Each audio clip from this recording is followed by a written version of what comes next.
Hi guys, let's we make മുരിങ്ങയില leaf വിത്ത് ചക്കക്കറി. ഇന്ന് ഞാനിവിടെ ഉണ്ടാക്കാൻ പോകുന്നത് മുരിങ്ങയില കൊണ്ടുള്ള ഒരു എരിശ്ശേരിയാണ്. ചക്കക്കറി എന്നും പറയാം.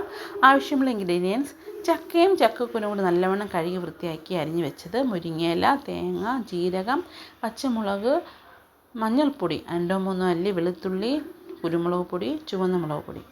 ആദ്യമായി കഴുകി വൃത്തിയാക്കിയ ചക്കയും ചക്കക്കുരും കൂടെ നമ്മൾ കുക്കറിലേക്ക് ഇടുകയാണ് ചെയ്യുന്നത്. അതിനുശേഷം ആവശ്യമുള്ള വെള്ളവും ചേർത്തിട്ട് നല്ലവണ്ണം വേവിച്ചെടുക്കുക. 1-2 വിസിൽ മതിയാവും. അതിനുശേഷം ഒരു മിക്സിയുടെ ജാർ എടുക്കുക. ഇതിലേക്ക് തേങ്ങ ആഡ് ചെയ്യണം. ഞാൻ തേങ്ങ എടുത്തിരിക്കുന്ന അരമുറി തേങ്ങയാണ്. ആവശ്യമുള്ള മഞ്ഞൾപ്പൊടി, പിന്നെ ജീരകം. അതിനുശേഷം വേണ്ടത് കുരുമുളക് പൊടി വേണം. കുരുമുളക് പൊടി ഞാനൊരു 1 സ്പൂൺ എടുത്തിട്ടുണ്ട്. പിന്നെ നമുക്ക് 2-3 അല്ലി വെളുത്തുള്ളിയും, പിന്നെ പച്ചമുളക് 1-2 മതിയാവും. അതൊന്ന് പൊട്ടിച്ചെടുക്കുക. അതിനുശേഷം പിന്നെ ചുവന്ന മുളക് പൊടി, ഇതെല്ലാം കൂടി ചേർത്തിട്ട് നല്ലവണ്ണം അരച്ചെടുക്കുക എന്ന് പറയുമ്പോൾ നമ്മൾ ഒരുവിധം അരച്ചാൽ മതി. കാരണം വെച്ചാൽ ഒരുപാട് മഷി പോലെ അരയണ്ട. നമ്മൾ എരിശ്ശേരിക്കൊക്കെ അരച്ചെടുക്കും പോലെ അരച്ചെടുത്താൽ മതിയാവും. പിന്നെ ആവശ്യമുള്ള വെള്ളം കൂടി ചേർക്കുക. ഇനി ഇതിൽ കുറച്ച് മഞ്ഞൾപ്പൊടി കുറവായതുകൊണ്ട് ഞാൻ വീണ്ടും മഞ്ഞൾപ്പൊടി ആഡ് ചെയ്യുകയാണ്. പിന്നെ ഒരു ചട്ടി നമ്മൾ വെച്ചതിന് ശേഷം ഇതിലേക്ക് കുറച്ച് ഓയിൽ ഒഴിക്കുക. അതിനുശേഷം കടുക് താളിക്കുക. കടുക് മാത്രമേ ഇടുന്നുള്ളൂ.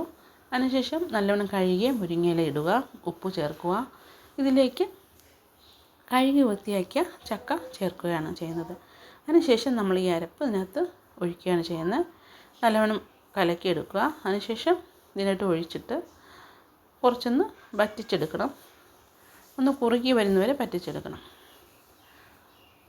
അങ്ങനെ നമ്മുടെ സ്വാദിഷ്ടമായ ചക്ക വിത്ത് മുരിങ്ങയില കറി റെഡിയായിരിക്കുകയാണ്.